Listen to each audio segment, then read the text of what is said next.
Big win. Utah Hockey Club gets the win over the Calgary Flames by a score of 5-3.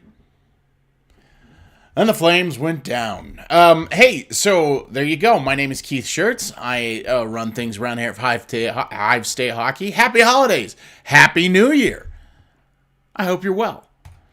Let's talk a little bit about tonight's game and victory over the Calgary Flames.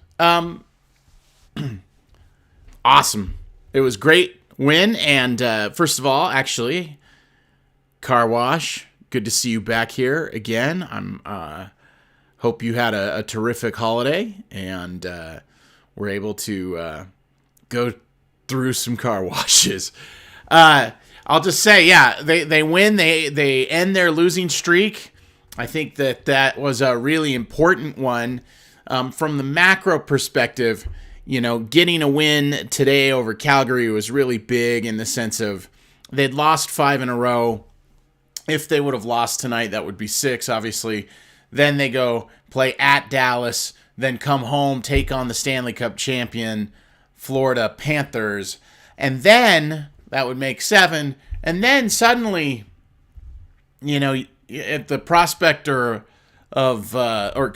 would, if they lost all of those, that would have put it at 8 games. And at the prospect of potentially facing a 9th straight loss, they welcome the really bad San Jose Sharks. They're not that good, but you get the Sharks in a home game, and suddenly the stakes are a lot higher, and you lose that game, right? It just starts to become a thing. So getting that monkey off the back, really an important victory from the macro of what was going to happen over the rest of the season and as they continue to kind of manage things as they go along. They still need to go on a little bit of a run. You know, if they are going to make the playoffs, obviously that's one of the things that is going to have to happen is they're going to have a stretch where they get really, really hot. The first half of December went well. We thought it might. Second half went worse, but it's one of those things that'll be really important. Big win over the Calgary Flames, and the game-winning goal goes to Lawson Krause, who we'll honor with the Firefighter Award for being the game-winning goal scorer against the Flames. He has one game-winning goal over the Flames since being with the Utah Hockey Club. Also, a game-winning goal over the Flames. That will go to Barrett Hayton. That happened earlier this year. So both Barrett Hayton and Lawson Krause are on the leaderboard for Firefighter Award in Utah Hockey Club history. So congratulations to our Firefighter Award winner, Lawson Krause. And that's where I want to begin tonight's conversation, because I thought Lawson Krause, obviously he had a great night, scored 2 goals. He did so many things to, you know, look dangerous. He had a chance to get the first ever hat trick in Utah Hockey Club history. Was not looking for it. He passed it off to Schmaltz. Schmaltz took the shot, hit the outside of the post. There was a chance for a second empty net goal to make this 6-3. But, you know, it is interesting after that third line had such a terrible December. The third line in all of December had, I believe they had 0 goals, or 0 goals. And they had 4 assists. They were a collective minus 14 in the month of December. It's been talked about plenty that the third line really struggled and had their problems. So this isn't necessarily a surprising thing other than to see them break out here in this first game in January, have an opportunity, and then to have him score 2 goals. It's just one of those things where you start to look at new year, new me? Is it new year, new me? Or is it a circumstance where, you know, the puck just went in the net for him? Is it just that he had been playing decent and the puck wasn't going in? Is it the case that Matias Michelli was out of the lineup? They throw in Spicy Tuna on that third line in place of the ill Michelli, and the next thing you know, suddenly, Bukestad had a couple really good looks on net. Lawson Krause scores twice. Really a fascinating thing to consider as it relates to the growth, development. Are we getting the most from Lawson Krause? Is Michelli with Bukestad and Krause not working? Obviously, it's not. December was really bad. Before that was also quite bad. But Lawson Krause now throws in 2 goals without Matthias Michelli on his line. It's hard to overreact to one game, but it probably merits a conversation that a little bit of a shakeup is good. Michelli long-term, you got to like his prospects of who he is as a player, but I think that there's real reason to be concerned with and thoughtful about what do we want to do with that line. Do you want to continue to ride it out and see if they can just play their way out of it, or do we look at how there was a tweak there and they became in a lot of ways the best line for Utah Hockey Club tonight, found a way to get 2 goals in and look dangerous in many ways. A big difference maker for the Utah Hockey Club tonight, Lawson Krause. Also, Clayton Keller, goal and assist tonight. I thought he looked excellent as well. He kind of gutted it out. It was clear after the game, they had an interview with him. It was clear he wasn't feeling good, that he wasn't necessarily in love with the way he was feeling. But a really, really good performance by Utah Hockey Club tonight as they find their way to get through. And obviously the empty netter. You got to love it when Kevin Stenlund scores. If Kevin Stenlund scores, things are going good for the Utah Hockey Club. He is one of those players where if Stenlund is generating for you on offense, you're probably having a good game. I bet he has the strongest correlation between us taking home 2 points. If he scores, we win. I think that happens a lot. Boys look fast and aggressive tonight. Love it, man. Hope we can keep up some of this momentum into Saturday. Yeah, I agree with you going Postal. I thought that they had a little bit of zip tonight. Obviously, it was an important game. Like we covered, this thing, this losing streak was on its way, and it felt like if they lost tonight, it was going to become a lot bigger. It was going to weigh heavier over the team. They were going to have to play at Dallas, come home, play the Panthers. Now they suddenly have all these problems. Now, San Jose is there, but we've already lost at home to San Jose this year. So important game for them to get out there and be fast tonight, find a way to be aggressive and get it going. I thought, too, that, it's a great trade, right? I mean, 10-minute misconduct for Liam O'Brien. I thought that the shot he gave Kadri when they dropped the puck, he hit Kadri, took him down, and then that goaded Kadri into responding. And the next thing you know, Kadri's out for 10 minutes. Like, that's a trade you'll take all day. So in that way, that was a fantastic play by Spicy Tuna. So Spicy Tuna had a good night, I thought. He went out there, he caused trouble. He gave that third line a little bit of a different look, and it resulted in a couple more goals for the third line. So got Lawson Krause out of it, and maybe that'll mean Lawson Krause is going to kind of get going. Because, again, this is a team where if all of the lines would play well together and kind of get it going all at once, this could be a scary team. One of the things that they have is really they're inconsistent offensively. I think that there's times where, from an identity standpoint, they just don't have a strong sense of what they are or what's the best way for them to generate. I think they're looking for plays when they're losing and when they're in these like tough stretches of the season where they're not doing what they need to do in order to pick up wins. Like, they're looking to make plays. They're looking to get on SportsCenter is what I mean by that. They are looking for cross-seam passes and one-timers. And these guys can do it. They have the skill, but what they need to do is just play good, solid hockey and get to the net and do the stuff that makes it, so hard for goalies to deal with. Because when there's people in front, they can't see the puck as well. Rebounds, it's just there's a million reasons for it. I thought the power play goal tonight for Logan Cooley was beautiful. What a terrific feed by Dylan Guenther into Logan Cooley on that play. That's one of those plays where you look at those two, they're going to be on the same line together probably for like 10 years. And, you can't help but just get like big stars in your eyes and think about like what that could mean for this team long term. But secondary assist goes to Clayton Keller, gets it over to Guenther. Guenther takes like the one-timer, but he passes it to the edge. Cooley is right there on the doorstep and knocks that thing in. It was awesome. That was such a beautiful play, the tic-tac-toe passing on the power play.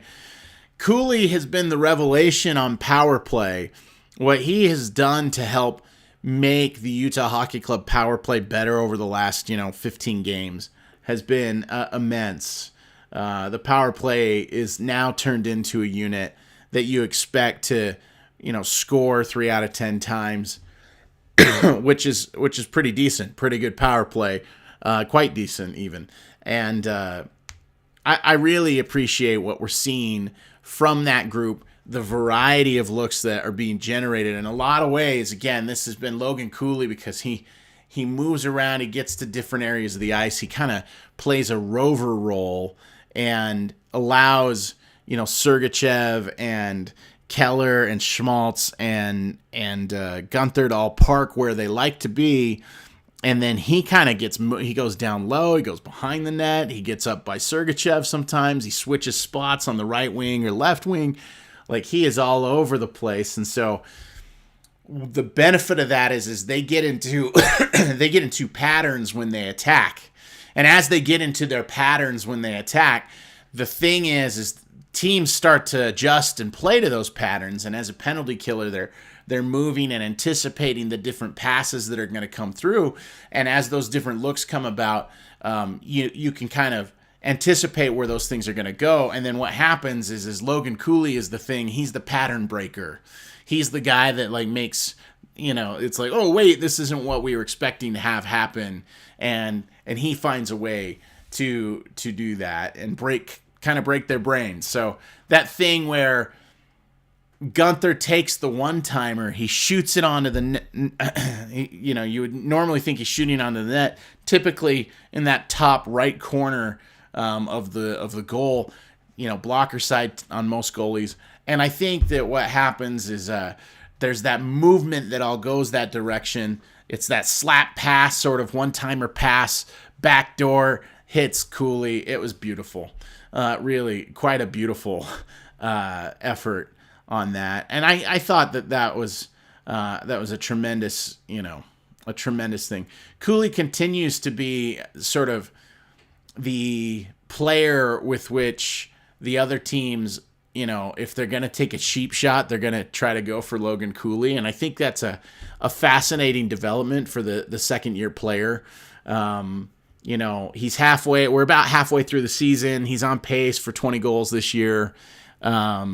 Maybe going to be close to a 50-point scorer this year, and maybe even more. And yet he does so many things to kind of control the eyeballs of what they're looking at on the ice. He certainly is. He must be agitating because he does. He is the recipient of all the cheap shots. And then, the other thing to kind of mention with Utah Hockey Club tonight is there was a couple opportunities. Alexander Kerfoot, he screwed up a couple chances to bury it and to have opportunities in which he scored. He had 2 really good opportunities. One of them was like a perfect chance for him to get in and score. And it's one of those things, when your fourth line is getting opportunities like that. I know Stenlund scores the empty netter, but when fourth line is generating chances, Carcone had a shot tonight that I thought was a really great chance. Like, Carcone had a chance to shoot on net. He tried to go cross ice. He didn't sauce it. And then it ended up just going off a stick and getting handled by the Flames. I thought the fourth line continues to be kind of a menace. That group as a unit, I'm continue to be impressed with what they're able to generate and do for the team.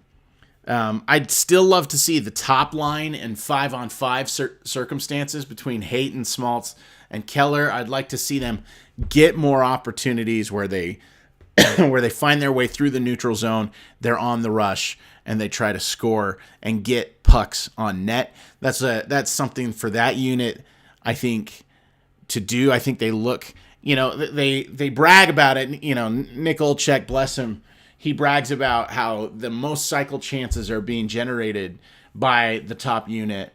And that's great. I love that they're getting so many cycle chances. I wish that they were not setting themselves up to get so many cycle chances. I wish that they would have more opportunities to drive to the net and create in those circumstances. I think that it's one of those, it's like when you see, when they brag about a safety, if you watch football, if they brag about a safety leading the team in tackles, they'll be like, oh, he's a great safety, he leads the team in tackles. It's like, well, yeah, but you don't want that. That's the player you don't want making all your tackles. In the same way, it's a misleading number, I think. It puts you in a spot where you take a look at what is going on there and all those cycle chances that they keep putting together. Last big thing, big picture item. This team goes up 1-0. They give up the lead. It goes 1-1. They get the lead again. They go 2-1. They give up the lead. Connor Zary scores. Paschal scores and gives the lead to the Flames going into the third period.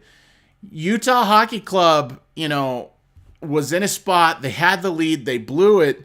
There was a little bit of resiliency there to fight their way back. And especially right at the beginning of the third period. I think that Keller's deflected goal off of the driving the puck to the net by Olli Maatta. Again, that's not a strong cycle. That wasn't a set play type moment. Hayton had it. He got it over to Maatta, and then Keller's in the slot. He has an active stick, gets the tip in, and scores. Lawson Krause then gets the fourth goal right after that, and that's on the rush. And Olli Maatta, 2 assists tonight in the third period. That was great. So Maatta gets it over to Bukestad. Bukestad gets it off the boards up to Krause, and then Krause makes his move and scores on the wrister. So it's one of those things where, as you take a look at the resiliency of Utah Hockey Club, there are a lot of young teams that can fold, and it's certainly been the case that the Utah Hockey Club has done that. But their ability to keep their compete level up and find a way to not be bullied by the opposition, it's going to be an important part of these important games that they're going to be playing later in the year. And so when we think about what the GM, Bill Armstrong, has talked about as the goal for this season, it's been, if they make the playoffs, that's good. If they don't make the playoffs, that's all right. That's kind of what we were expecting. We want to play meaningful games in April and through March. We want those games to have juice behind them. That, there's going to be the hits are going to be a little bit harder. The skating's going to be just ever so faster, and people are going to be a little bit more locked in, and you're not going to be as concerned with, where you're going to get dinner after the game. It's one of those things that I think you're going to see that as things ratchet up, Utah Hockey Club is going to be in a position to actually play some of these meaningful games. They're going to continue to kind of nickel and dime their points, basically be a 500 team from a points perspective, maybe a little above it, 510, something like that, 515.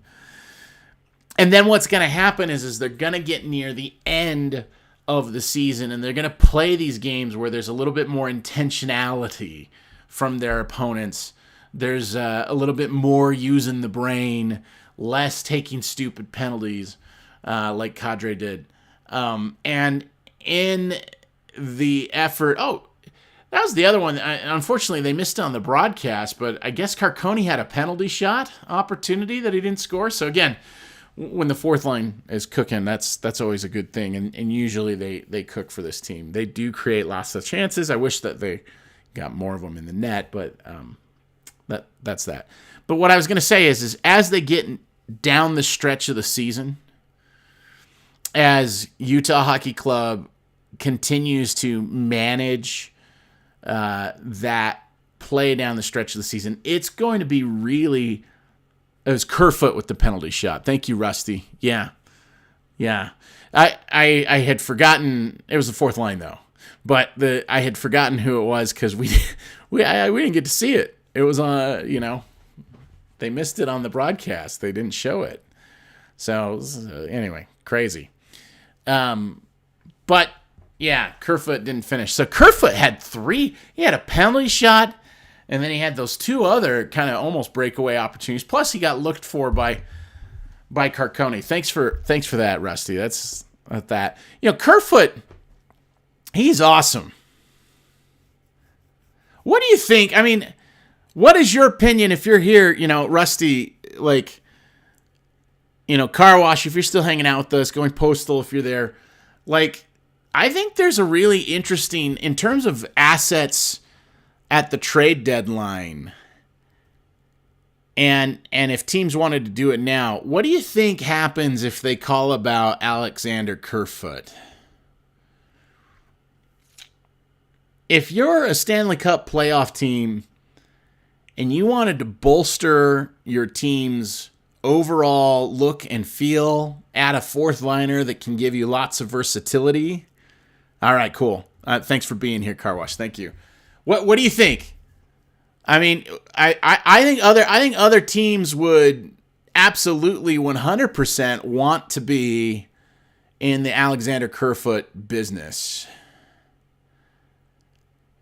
He is an expiring contract. He's going to be a free agent at the end of this year. Typically, that's a guy that you can trade. At the trade deadline, you might be able to get a first round. I think you might be able to get a first round pick for Alexander Kerfoot. And if you can, I think you got to do it, right? It's him. It's Bukestad is the other one. I think Oli Mata, but of the guys that are kind of in it, I could see a team wanting to do Alexander Kerfoot to bolster what they have going, So if you're I'll just do this real quick. So let's say, let's say you're Boston Bruins and you're in the hunt. Actually, no. The better one is the Jersey Devils. If you're New Jersey Devils or the Washington Caps, you're one of the top. Then I think it'd be interested. I'm ready for the 7 game. Yeah. I don't know about first round. If someone offers you first, you have to take that. Yeah, no question about it. Trade him for the number 1 best player in the NHL right now. Yeah. All right. But I do think that I think that there's a chance. Well, look, last year, the only reason I say first round draft picks is because I've taken a look at it and it's I used to be a Philadelphia Flyer fan, right? So, 2 years ago, the Flyers got offered. Okay, cool. 7-game homestand starts on January 8th. Yep, great. But I think that if you take a look at what the Flyers were able to get, they traded Walker on the blue line last year. Sean Walker, a nice player. He was playing really good hockey. And they were able to get a first-round draft pick for him. They traded the year before. They got an offer for a first-round pick for Scott Lawton. So, I mean, it's going to be a second-round pick. It can't be lower than a second-round pick. So I think there's a real chance that you could get something for that. I have another one for you. What about Vejmelka? Because he expires this year as well.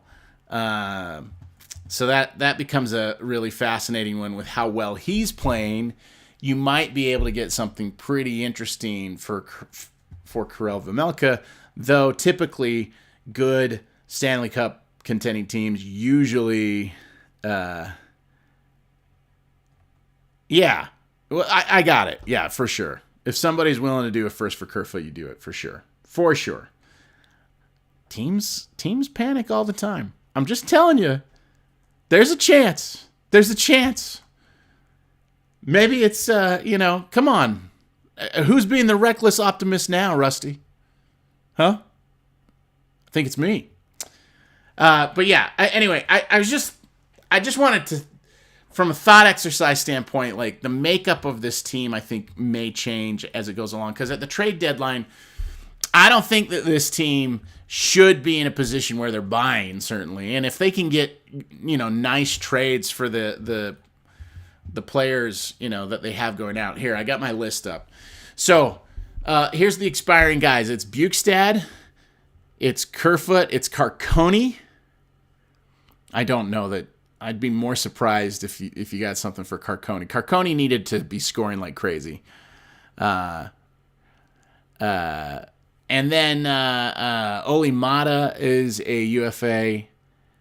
And then Vejmelka and Ian Cole. So, yeah, goalies don't ever get a good haul. Beyond that, most of the top teams have good goalies. So, you don't get to be a top team if you have, a sieve in net. So, yeah, it's an important thing to kind of remember. But it is interesting. Are we ready to splash the kind of money based on the season Vejmelka's having right now? I'm kind of afraid of that contract already. Okay. Well, it's a fun thing to think about though. If they're in the mix and playing those games later in the season, this fight back, this consistency, the ability to fight and compete with this level that they had tonight, that'll be the thing that's going to be the most surprising thing for them to have developed. And it's the thing that I think Bill Armstrong is hoping that this team learns this season, is that trade Ingram and remaining expiring contracts for first round or something. It's a good offer to a team or NHL. Got it, Car Wash. I hear that. Interesting idea. I don't know the market for Connor Ingram super strong right now. He had a good little stretch last year. Yeah, it's interesting. But I would say though that the biggest thing we want to take a look at for this team as we continue to go forward, as we continue to kind of work our way through it, is can they find a way to just bring it to the level that you saw them work. And how much, the question is how much did Spicy Tuna play into that? I'm not a big Spicy Tuna guy, but he's been pretty good over these last two games, and I think he's had tons of energy. And again, if you can get Kadri off the ice for trade for Spicy Tuna, you take that, no question. So it's one of those things where, and if he affects the compete level for the team because he's flying around, it's kind of an interesting thing to consider.